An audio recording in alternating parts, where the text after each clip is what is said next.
Saya percaya pagi ini menjadi kesempatan yang manis buat kita untuk merenungkan firman Tuhan. Karena pemazmur katakan orang yang senantiasa merenungkan firman Tuhan siang dan malam, ia akan seperti pohon yang ditanam di tepi aliran air, yang hijau daunnya, yang lebat daunnya, dan berbuah pada musimnya. Alkitab mengatakan orang-orang yang senantiasa merenungkan firman Tuhan, semua yang dikerjakannya dibuat Tuhan berhasil. Katakan amin, saudara-saudara yang kasih Tuhan. Pagi ini dalam kesempatan yang manis ini, saudara-saudara yang kasih Tuhan, saya ingin mengajak saudara untuk melihat dalam kehidupan orang percaya bahwa kehidupan orang percaya ini tidak bisa dipisahkan dari karakter Kristus. Bapak Gembala mengatakan dalam beberapa kesempatan saudara bahwa dalam waktu-waktu ini, dalam khotbah baik di pengajaran maupun di ibadah raya, semuanya akan berbicara mengenai karakter ilahi, karakter Kristiani. Ini penting buat kita saudara-saudara, meskipun ada sebagian kita yang berpikir mungkin ini hal yang cukup sepele, hal yang sederhana, tetapi karakter ini menjadi sesuatu yang fundamental, yang mendasar. Dan ketika kita berbicara mengenai karakter, saudara, sebenarnya kita sedang berbicara bagaimana kita membangunnya. Karena karakter ini tidak bisa dibangun 1 atau 2 hari dalam waktu yang singkat, tapi melalui proses yang cukup panjang. Karakter ini muncul dari kebiasaan-kebiasaan yang terus secara konstan kita lakukan, secara konsisten kita lakukan, dan mungkin lebih ekstrim saya mau katakan secara paksa kita mau lakukan dalam hidup kita, dan pada akhirnya kebiasaan itu menjadi gaya hidup, dan melalui gaya hidup itu kita bisa dikenal oleh orang lain. Dan orang percaya, saudara-saudara, bila dihubungkan dengan karakter maka akan berfokus, berkonsentrasi pada Galatia pasal 5 ayat 21 sampai dengan 23, saudara, yang berbicara mengenai buah roh. Paulus katakan bahwa buah roh adalah kasih, sukacita, damai sejahtera, dan seterusnya. Ada 9 buah roh yang kita kenal. Dan dalam kesempatan hari ini yang manis ini, kita akan secara khusus melihat tentang sukacita. Dan saya percaya kalau bagian sukacita ini diberitakan untuk saudara dan saya, menjadi bagian yang harus saudara dan saya cerna, Tuhan ingin memulihkan kita pada bagian ini, memulihkan kita dari hal yang dasar ini, saudara-saudara yang kasih Tuhan. Jadi saudara-saudara yang dikasih Tuhan, Tuhan ingin setiap kita orang percaya memiliki kehidupan yang penuh dengan sukacita. Orang susah membedakan apa itu sukacita dan apa itu kebahagiaan. Saudara, saya mau katakan, sukacita tidak dipengaruhi oleh situasi dan kondisi, tetapi kebahagiaan dipengaruhi oleh apa yang terjadi dalam kehidupan seseorang. Jadi saudara-saudara, ketika kita berbicara tentang sukacita, artinya itu adalah sesuatu yang meluap dari dalam kehidupan orang, tetapi kebahagiaan adalah sesuatu yang masuk ke dalam kehidupan seseorang. Itu bedanya, saudara-saudara. Lalu bagaimana orang percaya kita dapat meraih sukacita, dapat memiliki hidup yang penuh dengan sukacita? Yang pertama, saudara-saudara yang dikasih Tuhan, bagaimana orang percaya punya hidup yang penuh dengan sukacita adalah dengan menetapkan standar yang benar. Jadi berbicara mengenai sukacita ini sebenarnya berbicara mengenai standar. Apa yang menjadi sumber dari sukacita itu dalam diri kita, saudara-saudara. Apakah kita memandangnya dengan sudut pandang yang benar atau sudut pandang yang keliru? Matius 6 ayat 21 sampai dengan 23 mengatakan, karena di mana hartamu berada, di situ juga hatimu berada. Mata adalah pelita tubuh. Jika matamu baik, teranglah seluruh tubuhmu. Jika matamu jahat, gelaplah seluruh tubuhmu. Jadi jika terang yang ada padamu gelap, betapa gelapnya kegelapan itu. Bagian ini, saudara-saudara yang dikasih Tuhan, sebenarnya sedang berbicara mengenai bagaimana mengumpulkan harta. Bagaimana mengumpulkan harta. Dan kita bisa melihatnya, saudara-saudara dikasih Tuhan, karena di mana hartamu berada, di situ hatimu berada. Mata adalah pelita tubuh. Jadi sebenarnya kalau apa yang kita jadikan standar benar, saudara-saudara, kita akan menemukan sesuatu yang benar. Kita akan mendapatkan sesuatu yang benar juga dalam hidup kita. Kalau konteksnya adalah mengumpulkan harta, saudara-saudara, kalau standar, kalau apa yang kita jadikan patokan itu benar, saudara-saudara, apa yang jadi pandangan kita mengenai harta itu benar, saudara-saudara, maka kita akan mendapatkan harta yang benar juga. Nah, jika dikaitkan dengan sukacita, mau nggak mau, saudara, harta itu menjadi sumber sukacita kita. Ya, kita bisa jadi, saudara, menetapkan standar yang salah ketika kita melihat, orang lain bisa beli motor baru, dan kita mulai gusar. Orang lain bisa beli kulkas baru, dan kita mulai gusar. Dia punya pacar baru, dan kita mulai gusar.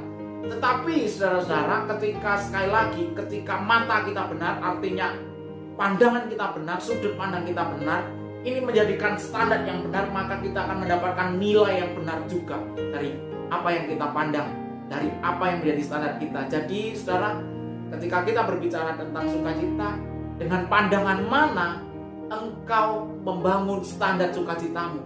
Dengan mata yang mana engkau membangun standar sukacitamu, saudara-saudara? Dengan mata rohani atau dengan mata jasmani? Dengan melihat apa yang bernilai kekal atau apa yang dunia tawarkan?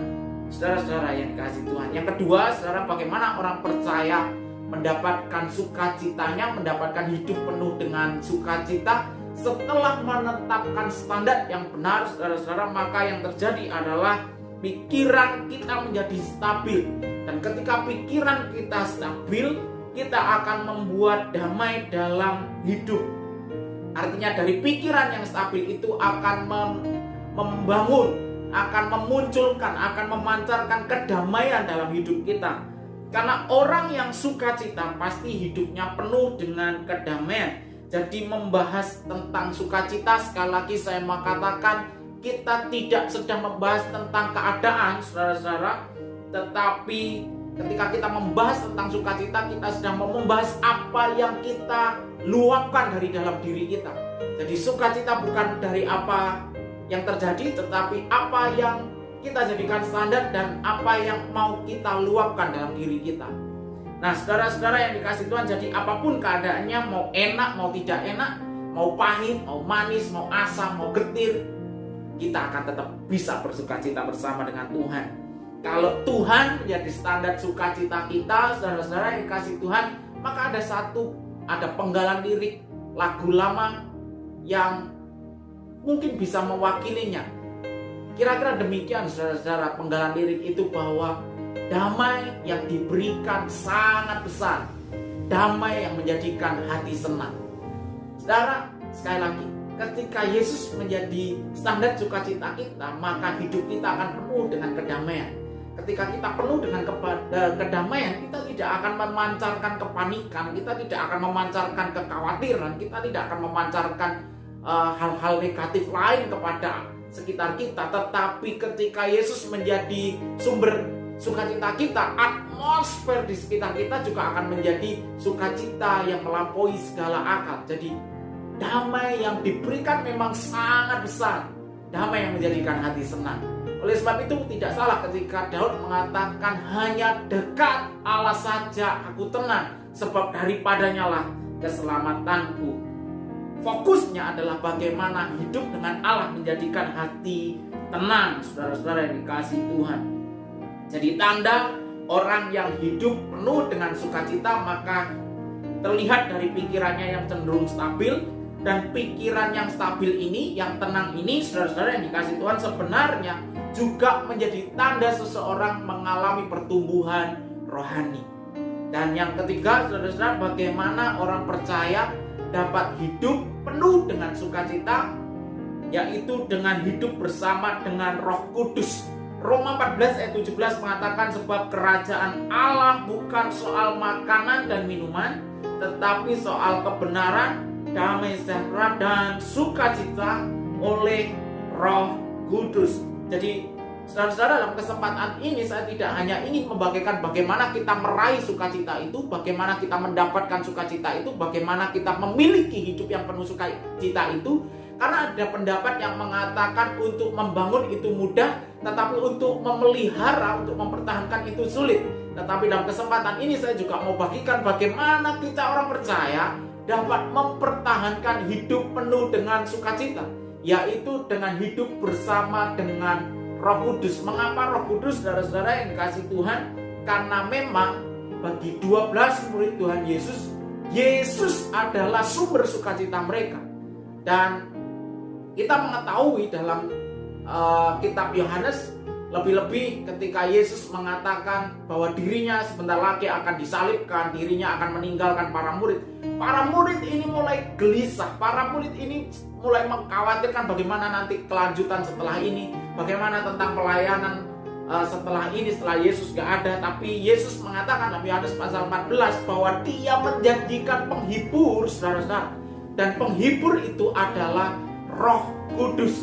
Dan saudara, sekali lagi, bagi para murid yang pada waktu mereka hidup menikmati juga kehidupan bersama dengan Yesus secara fisik, maka sebagai orang percaya kita juga harus menjadikan Yesus sebagai standar sukacita kita, sumber sukacita kita. Tapi kita nggak seperti para murid yang bisa menikmati kehidupan bersama-sama dengan Tuhan Yesus secara fisik. Nah, Roh Kudus yang sebagai roh penghibur yang dijanjikan ini yang akan mengerjakan sukacita itu, saudara-saudara. Jadi hiduplah dengan Roh Kudus senantiasa. Ketika kita sekali lagi hidup bersama Roh Kudus, bergaul karib dengan Roh Kudus, maka Roh Kudus akan mengerjakan sukacita dalam diri kita. Jadi pada akhirnya, saudara-saudara yang dikasihi Tuhan, kita menjadi tahu bahwa hidup penuh sukacita itu adalah hidupnya orang-orang percaya.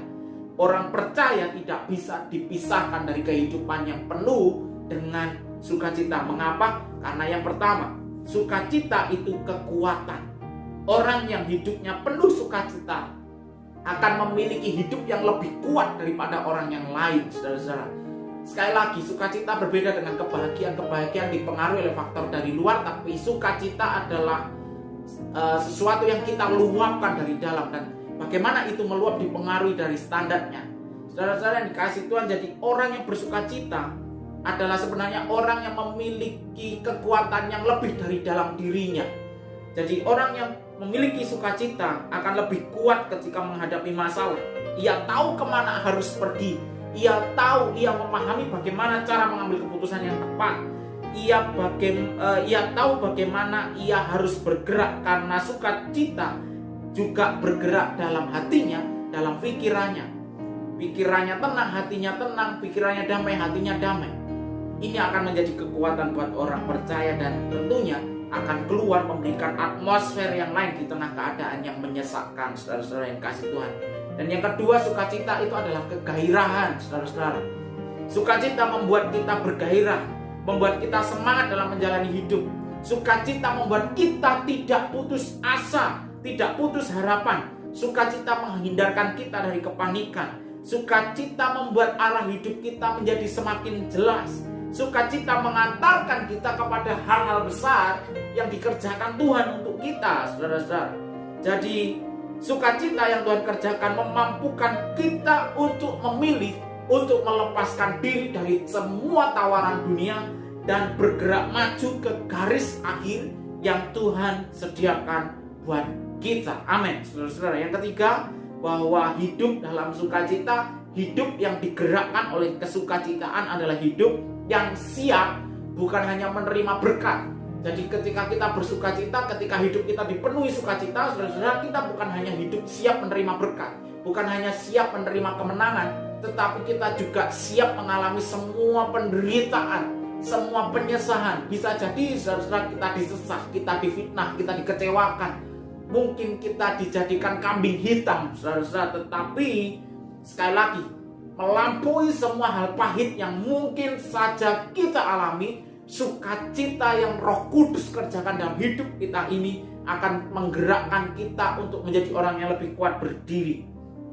Dan saudara, ketika kita berbicara mengenai sukacita ini, saya diingatkan dengan Matius pasal yang ke-5, saudara-saudara, bahwa Yesus pernah mengatakan, berbahagialah kamu jika oleh karena namaku kamu harus difitnah segala yang jahat. Kamu harus mengalami aniaya. Kamu harus mengalami penderitaan yang bertubi-tubi. Tetapi berbahagialah karena sama seperti para nabi yang hidup lebih awal sebelum kamu juga menerimanya dan upahmu besar di surga. Jadi saudara-saudara yang dikasihi Tuhan, hidup yang dipenuhi dengan sukacita akan membuat kita siap menerima segala resiko mengiring Yesus sampai pada akhirnya kita meninggalkan dunia ini menuju kehidupan sukacita yang sesungguhnya. Kehidupan yang sukacita yang sesungguhnya ini adalah kehidupan bersama dengan Yesus Raja kita yang agung. Amin, saudara-saudara. Jadi sekali lagi saudara, saya mau katakan bahwa sukacita akan membawa pengharapan. Sukacita itu akan meyakinkan kita bahwa jalan bersama Yesus adalah jalan terbaik untuk hidup kita sekarang, ke depan, dan selama-lamanya. Jadi saudara yang dikasihi Tuhan, mungkin engkau hari ini dalam keadaan yang bagimu engkau sedang tidak aman, bagimu engkau sedang dalam keadaan yang insecure, saudara-saudara. Tetapi saya mau katakan, pilihlah untuk menetapkan standar sukacita yang benar. Dan standar sukacita yang benar itu ada di dalam Yesus. Ketika Yesus ada dalam dirimu, ketika Yesus ada dalam hidupmu, maka Roh Kudus akan mengerjakan sukacita yang melampaui segala akal. Tuhan Yesus mengatakan, damai yang kutinggalkan itu lebih besar. Itu damai yang berbeda dari damai-damai yang dunia tawarkan. Maka pilihlah untuk hidup penuh sukacita bersama dengan Tuhan Yesus. Lepaskan semua kekhawatiran, lepaskan semua ketakutan, lepaskan semua kebimbangan, karena hidup bersama Yesus adalah hidup yang penuh dengan sukacita dan pengharapan yang pasti. Haleluya. Saya ingin berdoa buat saudara. Mari kita tutup mata sama-sama. Tuhan, puji Tuhan karena Engkau memberi kami kesempatan untuk menikmati hidup penuh dengan sukacita. Ajar kami saudara, ajar kami Tuhan untuk memaksakan diri kami bahwa sekalipun ada banyak tawaran dunia ini untuk melakukan hal-hal yang bisa saja membuat kami senang, tetapi pada akhirnya dunia akan menjerumuskan kami kepada tempat yang salah.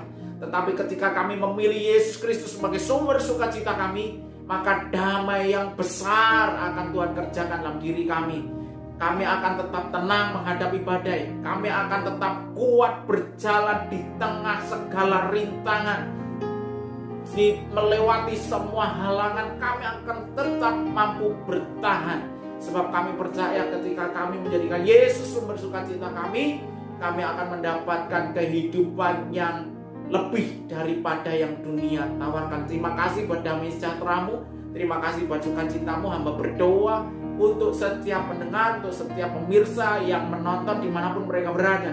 Kiranya Tuhan menganugerahkan sukacita, melepaskan mereka dari semua ketakutan, melepaskan mereka dari semua kekhawatiran di tengah situasi kondisi yang diselimuti oleh pandemi COVID-19 ini. Mungkin mereka mengalami ketakutan-ketakutan. Di dalam nama Yesus, sukacita melimpah atas mereka. Apapun yang menjadi ketakutan mereka, oleh kuasa nama Yesus, oleh kuasa pekerjaan Roh Kudus, sukacita yang akan mereka dapatkan dalam hidup mereka. Terima kasih Tuhan.